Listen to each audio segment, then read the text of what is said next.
Hello everyone, welcome to Saroj Mishra YouTube channel में। YouTube channel पर आप सभी का बहुत बहुत स्वागत है। तो एक के बाद एक बड़े बड़े नंबर पर वैकेंसीज आ रही हैं, टीचिंग के लिए भी और अदर सेक्टर्स में भी। तो और भी वैकेंसीज आएंगी अभी, जैसे कि आप देख रहे होंगे कि जो फेस्टिवल सीजन शुरू हुआ उसके साथ ही काफ़ी सारे अलग अलग एडवर्टीजमेंट जारी होने शुरू हो गए हैं। तो अभी बम्पर भर्ती फिर से जारी हुई है, वैकेंसीज की नोटिफिकेशन आ गई है। 23,000 से ज्यादा पोस्ट हैं, 23,000 से भी ज्यादा पोस्ट हैं, जिसमें कि 12th पास है कम से कम तो अप्लाई कर सकते हैं, या फिर कोई ग्रेजुएट या पोस्ट ग्रेजुएट भी अप्लाई कर सकते हैं। और फीस कम है यहाँ पे 100 रुपये। जैसे एक प्रॉब्लम हो रही है कि सभी जगह से एक साथ नोटिफिकेशन आ रहे हैं, तो फॉर्म फीस ही इतनी ज्यादा है, कहीं पे 1500, कहीं पे 800। तो फॉर्म फीस ही बढ़ते बढ़ते जो है ना 6,000, 8,000, 10,000 तो ऐसे हो रहे हैं। तो यहाँ पे आपको फीस में काफी रिलैक्सेशन मिल रही है, एज क्राइटेरिया में रिलैक्सेशन मिल रही है। महिलाओं के लिए खास छूट है, 40 साल तक की जनरल महिलाएं भी आवेदन कर सकती हैं, 37 ईयर्स तक के मेल कैंडिडेट भी अप्लाई कर सकते हैं। जैसे कि आप देखेंगे 12th लेवल पर कोई नोटिफिकेशन आती है, 12वीं पास के बेसिस पर अगर कोई फॉर्म भरा जाना है या ग्रेजुएशन, तो उसकी ऊपरी आयु सीमा कम होती है ना, 27-28। बट यहाँ पे 37-40 ईयर्स रखी गई है जनरल कैंडिडेट्स के लिए। बाकी अगर रिजर्व कैटेगरी से तो और भी ज्यादा एज में रिलैक्सेशन मिल रही है। परमानेंट पोस्ट है, सरकारी भर्ती है। जितने भी सरकारी विभाग होंगे, जितने भी गवर्नमेंट ऑर्गेनाइजेशंस होंगे, उसमें आपको काम करने का मौका मिलेगा, क्योंकि जितने पद हैं वो सभी के सभी अलग अलग गवर्नमेंट डिपार्टमेंट्स में भरे जाने हैं।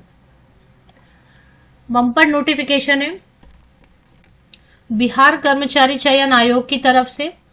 विज्ञापन संख्या है 2/23A। अब आपको लगेगा 2025 में 23A क्यों लिखा हुआ है, तो आप में से बहुत लोगों ने पहले ही देख लिया होगा। ये एडवर्टीजमेंट एक्चुअली पहले आया था 2/23 के नाम से। 23 लिखा है मतलब 2023 में इसका पहले विज्ञापन जारी हुआ था, जिसमें तकरीबन 10,000 या ऐसे ही कुछ 10,000 प्लस कुछ वैकेंसीज थी।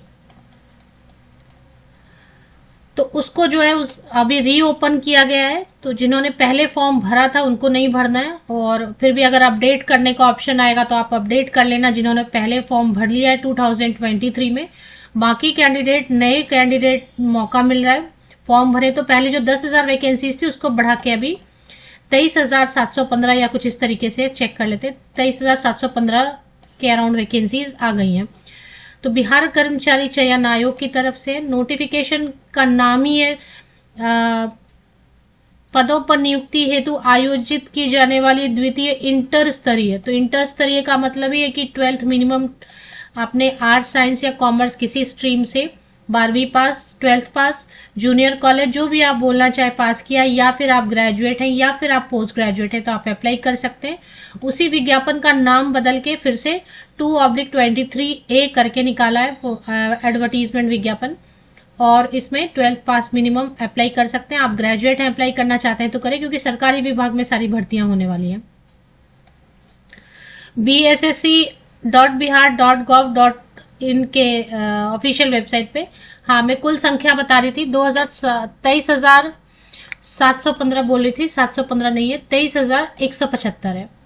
23,175 टोटल नंबर ऑफ वैकेंसीज है, 23,175 टोटल नंबर ऑफ वैकेंसीज है। अब जब बड़े नंबर पर वैकेंसी आती है तो एक क्वेश्चन ये भी रहता है, क्या आउटसाइड अदर स्टेट के कैंडिडेट्स अलाउड हैं? तो बिल्कुल आउटसाइड स्टेट के कैंडिडेट अलाउड रहते हैं, वो आपको भी पता है। लेकिन क्योंकि बिहार कर्मचारी आयोग ने इसका ये निकाला है विज्ञापन, तो बाहरी आउटसाइड स्टेट के कैंडिडेट, अदर स्टेट के कैंडिडेट, अन्य राज्यों के कैंडिडेट जनरल में आवेदन कर पाएंगे, अनारक्षित में। तो अनारक्षित वाली सीट आपको चेक करनी है। अब इसमें क्या है कि बिहार की महिलाओं को खास छूट मिल रही है, क्योंकि वो रिजर्वेशन अलग से मिल रहा है। अब इसमें निम्न वर्गीय लिपिक है, लिपिक रहेगा, और लिपिक का ये सब है पोस्ट। तो क्लरिकल कैडर की ये पोस्ट रहेंगी सारी की सारी। निरीक्षक, फलेरिया निरीक्षक, स्वास्थ्य विभाग में अनुदेशक टंकण है कहीं पर, तो टंकण वगैरह के लिए टंकण आना होगा, है ना। राजस्व कर्मचारी का भी है इसमें, पंचायत सचिव का भी है। तो कुछ पोस्ट अलग भी हैं, कुछ पोस्ट जो है ना क्लरिकल है, कुछ सचिव वगैरह की भी पोस्ट है इसमें।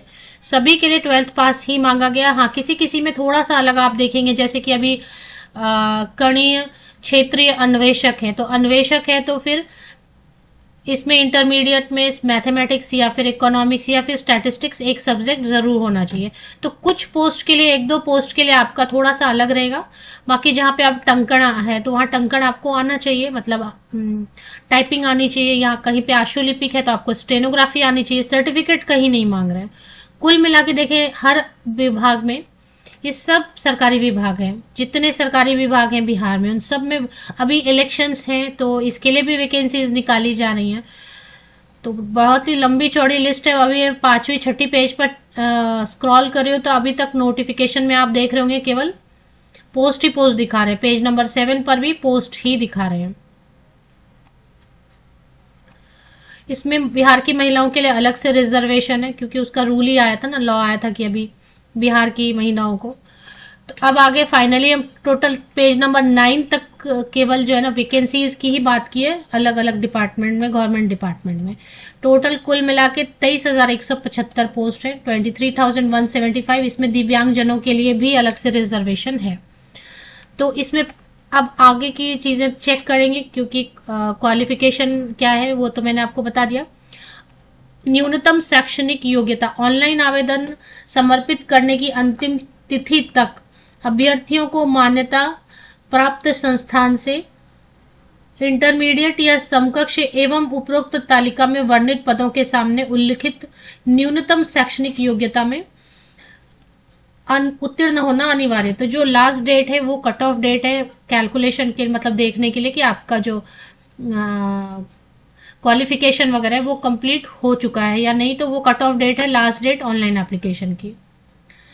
निर्धारित न्यूनतम शैक्षणिक योग्यता इंटरमीडिएट 12th पास रखा गया, आर्ट्स साइंस कॉमर्स किसी भी स्ट्रीम से। अब किसी किसी में अब जो खास है, सांख्यिकी वाला डिपार्टमेंट है या इकोनॉमिक्स वाला डिपार्टमेंट, तो कुछ कुछ में थोड़ा चेंज है। बाकी सब में वही है कि आर्ट्स साइंस या कॉमर्स से मिनिमम 12वीं पास, जूनियर कॉलेज, इंटर पास, 12th पास, हायर सेकेंडरी, सीनियर सेकेंडरी, अलग अलग नाम से आप पास होते हैं ना, सभी चलेगा, कोई भी चलेगा। अदर स्टेट कैंडिडेट्स अलाउड है। ये पॉइंट आरक्षण में पेज नंबर 10 पे चेक कर लेते हैं। यहाँ पे क्या लिखा है कि ऑनलाइन पत्र, आवेदन पत्र में इंगित कॉलम में आरक्षण का दावा नहीं करने पर आरक्षण का लाभ नहीं मिलेगा। तो जो फॉर्म भरेंगे तो बिहार के हैं आप, तो आप आरक्षण का दावा कीजिए। जाति और लिंग के आधार पर आरक्षण का लाभ उन्हीं उम्मीदवारों को मिलेगा जिनका स्थायी निवास बिहार राज्य में। तो सबसे पहले तो आपके पास डोमिसाइल सर्टिफिकेट, रेसिडेंशियल या आवासीय प्रमाण पत्र होना चाहिए, तो उनको ही आरक्षण का लाभ मिलेगा। बाहरी कैंडिडेट हैं आप और आप रिजर्व कैटेगरी से भी हैं तो भी आप जनरल में अप्लाई करेंगे। बिहार राज्य के बाहर के निवासी अभ्यर्थी को आरक्षण का लाभ देय नहीं होगा। तो कहने का मतलब है कि आप बाहर राज्य के हैं तो आप अप्लाई जरूर करो, बट जनरल कैटेगरी में, अनारक्षित में। क्लियर लिख दिया है पॉइंट 4 में आरक्षण वाले। पेज नंबर 10 ऊपर से पेज नंबर, यहाँ पे जो है ना, यहाँ से मैं चेक करती हूँ तो पेज नंबर 10 पर है। आपका जाति प्रमाण पत्र रेडी होना चाहिए अगर आप रिजर्वेशन का बेनिफिट लेना चाहते हैं। स्थायी निवास प्रमाण पत्र, डोमिसाइल जो भी बोलते हैं, वो दोनों आपका रेडी होना चाहिए। चलिए अभी देख लेते हैं, बाकी डिटेल भी चेक कर लेते हैं। इसमें फीस तो बता दिया ना कि उम्र सीमा, हाँ सबसे इंपॉर्टेंट चीज जो है 1 अगस्त 2025 जो है ना कट ऑफ डेट ले रहे हैं ये। तो 1 अगस्त 2025 को कट ऑफ डेट लेके एज की कैलकुलेशन करेंगे और उसके हिसाब से मिनिमम 18 होना चाहिए। तो मेल कैंडिडेट्स के लिए, जनरल कैंडिडेट्स के लिए रखा गया 18 to 37 ईयर्स एज लिमिट।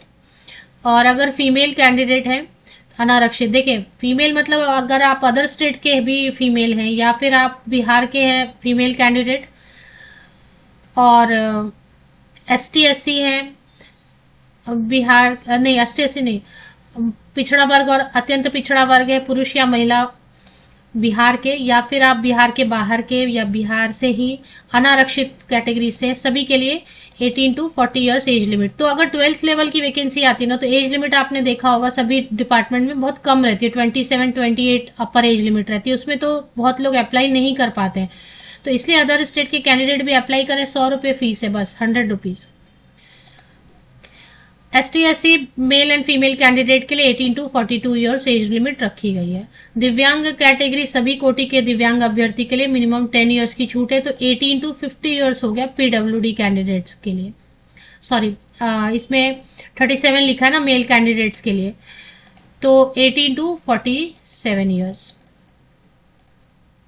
चलिए अभी देखते हैं और इसमें क्या क्या चीजें मेंशन की गई हैं। लास्ट कब से शुरू होंगे फॉर्म भरने, एग्जाम, हाँ फीस जो है वो बता दिया 100 रुपीज, ओनली 100 रुपीज। अभी आया ना बिहार में एक कि 100 रुपये ही हर चीज के लिए लेना है, हर फॉर्म के लिए 100 रुपये ही फीस रखना है, तो यहाँ पे तो वो चीज दिख रही है। कुछ एडवर्टीजमेंट में तो 100 रुपया नहीं दिख रहा, बट यहाँ दिख रहा है, अच्छी बात है, क्योंकि बड़े नंबर पर वैकेंसी नोटिफिकेशन है तो बहुत लोग अप्लाई करेंगे। परीक्षा की प्रकृति, तो पहले तो वस्तुनिष्ठ प्रश्न दिखाई दे रहा है, प्रारंभिक परीक्षा। इसमें एक सामान्य ज्ञान का होगा पेपर प्रारंभिक परीक्षा में, सामान्य विज्ञान और गणित रहेगा, मानसिक क्षमता मतलब comprehension, logic, reasoning, mental ability. 150 question, 150 question रखे जाएंगे एंड हर क्वेश्चन के लिए 4 मार्क्स, मतलब कितना हो जाएगा 600 मार्क्स हो जाएंगे। अगर आप एक रॉन्ग करते ना आंसर तो 1 मार्क आपका कट हो जाएगा, 1 रॉन्ग आंसर पे 1 मार्क कट हो जाएगा। एग्जाम का ड्यूरेशन 2 आवर्स 15 मिनट्स रखेंगे। हिंदी या फिर इंग्लिश में, दोनों में भी आप एग्जाम दे सकते हैं। I mean, आपको हिंदी कंफर्टेबल हो रहा है पढ़ के आंसर करने के लिए हिंदी में पढ़ के आंसर कर लें, या फिर इंग्लिश कंफर्टेबल हो रहा है तो इंग्लिश में पढ़ के आंसर कर लें। और क्वेश्चन अलग नहीं रहेंगे, सिर्फ हिंदी में पढ़ने का ऑप्शन रहेगा, इंग्लिश में भी पढ़ने का ऑप्शन रहेगा, है ना। कभी होता है ना आर्ट्स आपने हिंदी मीडियम से पढ़ाई करी है तो नहीं होता है कंफर्टेबल इंग्लिश में, तो वैसे में हिंदी का ऑप्शन आपको रहेगा। तो सामान्य अध्ययन, गणित और सामान्य विज्ञान रहेगा, जिसमें कि आप एनसीईआरटी, बिहार में एक बुक चलता है बीएसई बी की या आईसीएसई बोर्ड का कोई भी टेक्स्ट बुक जो है ना 10-12 लेवल तक का आप पढ़ सकते हैं। हाँ, लेकिन लेके आपको एग्जाम हॉल में नहीं जाना है। प्रारंभिक परीक्षा में सामान्य अध्ययन में क्या क्या पढ़ना है इन्होंने बताया पेज नंबर 15 पे डिटेल में कि आप सामान्य अध्ययन में क्या क्या पढ़ेंगे। समसामयिक विषय, भारत और उसके पड़ोसी देश। सामान्य विज्ञान और गणित में आप पढ़ेंगे फिजिक्स, केमिस्ट्री, बायोलॉजी। अभी ये 10-12 तक का आप नॉर्मल जो ना, 12 तक का तो थोड़ा ज्यादा हो जाता है 10th स्टैंडर्ड का, क्योंकि 12th का तो बहुत हार्ड हो जाता है। अगर आपने 12th साइंस से किया है तो बहुत हार्ड हो जाता है। 12th तक का नहीं पूछेंगे, 10th स्टैंडर्ड तक का, 4th स्टैंडर्ड की बुक उठाएं और 4th से लेके 10th तक की आप physics, chemistry, botany, zoology, geography सब पढ़ लें। मैथमेटिक्स के लिए भी सेम 10th स्टैंडर्ड तक का सब पढ़ लें आप, जो भी जितना भी बुक में आ रहा है ना। एनसीईआरटी की बुक ले लें ना, या फिर बिहार बोर्ड की बुक ले लें, वो मिल जाएगी, ऑनलाइन भी मिलती है, वो बैठ के बनाना शुरू कर दें। मानसिक क्षमता के लिए तो खैर उसके लिए अलग से आती है, लॉजिक रीजनिंग के लिए अलग से बुक आता है, तो वो तैयार कर लें। क्वालिफाइंग मार्क्स रखा गया है, क्योंकि मिनिमम जो है ना जनरल कैटेगरी 40% स्कोर करना पड़ेगा, तो 600 मार्क्स का बताया ना, 150 क्वेश्चंस 4 मार्क्स के, तो 600 का 40% कितना हो गया, 240 लाना होगा आपको। पिछड़ा वर्ग, अति पिछड़ा वर्ग, अनुसूचित जाति, जनजाति सबके लिए 32-34 ऐसे रखा गया। दिव्यांग जन के लिए, पीडब्ल्यूडी कैंडिडेट के लिए 32%। फीमेल कैंडिडेट को बड़ी छूट मिली है, 32% में ही हो जाएगा क्वालिफाई। हालांकि कट ऑफ से फिर होगा ना, कट ऑफ जितना बनेगा, लेकिन एक होता है ना डिस्क्वालीफाई कर देते हैं कई बार, और कई बार कट ऑफ लो जाती है, तो डिस्क्वालीफाई नहीं होना चाहिए। 15 अक्टूबर से ऑनलाइन एप्लीकेशन शुरू हो जाएगी, तब तक सारा डॉक्यूमेंट अच्छे से रेडी कर लें, सब सिस्टमेटिकली अरेंज करके रख लें। वैसे और भी वैकेंसीज आने वाली हैं, तो 15 अक्टूबर से 25 नवंबर तक आपको मिल रहा है, मतलब 40 डेज, 40 दिन का समय मिल रहा है। कुल मिला के 40 दिन का समय आपको मिल रहा है। क्या क्या रेडी रखना है पॉइंट्स, डॉक्यूमेंट्स अप्लाई करने के पहले, वो आपको पेज नंबर 15, पेज नंबर मैं यहाँ से लोकेट कर रही हूँ, क्योंकि यहाँ वाला सीरियल और यहाँ नीचे जो लिखा रहता है थोड़ा दोनों अलग रहता है, तो मैं ऊपर से 15 ही लिखा है। तो पेज नंबर 15 पे ABCD से लेके J तक जो जो डॉक्यूमेंट्स बोले वो अच्छे से रखें। सब जरूरी नहीं है, अब स्वतंत्रता सेनानी है तो उनका पोता पोती, नाती नतनी का प्रमाण पत्र रखना है, नहीं है स्वतंत्रता से। PWD है तो PWD का रखेंगे सर्टिफिकेट। अगर आपको रिजर्वेशन का बेनिफिट लेना है तो कास्ट सर्टिफिकेट रखेंगे, नहीं तो कुछ चीजों की जरूरत नहीं है। कहीं काम कर रहे हैं ऑलरेडी तो NOC लगेगा, अनापत्ति प्रमाण पत्र, वरना नहीं लगेगा। तो ये सब चीजें हो गई। अभी इसके बाद फिर जो है एग्जाम कब तक हो जाएंगे। देखिए एज क्राइटेरिया बहुत अच्छी है, तो इसके हिसाब से फॉर्म भर दें। एग्जाम का क्या है कि जब 2023 वाला ही अभी इन्होंने एग्जाम नहीं लिया, 2024 फिर 2025 भी लगभग खत्म होने वाला, फिर से इन्होंने रीओपन कर दिया नंबर ऑफ वैकेंसीज बढ़ा के, तो एग्जाम होगा ये समझ के चलना मुश्किल है। पर ठीक है, इलेक्शंस है तो इन्होंने विज्ञापन जारी कर दिया। फॉर्म 100 रुपया लगता है, फॉर्म जरूर भर के रख दे। कभी तो होंगे ना एग्जाम, हो सकता है 6 महीने के अंदर हो जाए, नहीं तो हो सकता है 6 साल के बाद हो जाए। क्योंकि इसके पहले जो एक बहुत पहले विज्ञापन आया था, उसकी उसकी जो एग्जाम हुई थी वो बहुत टाइम लेने के बाद हुई थी। तो बीएसएससी की ऑफिशियल वेबसाइट पे नोटिस बोर्ड पे आपको मिल जा रहा है ये 20, हाँ, इम्पोर्टेंट नोटिस 2/23 ए सेकेंड इंटर लेवल कंबाइंड, तो 27 सितंबर की डेट से मिल रहा है। ये ऑफिशियल वेबसाइट की नोटिफिकेशन मैं आपको दे देती हूँ। इसी यूट्यूब वीडियो के डिस्क्रिप्शन बॉक्स को नीचे तक स्क्रॉल डाउन करके चेक कर लें।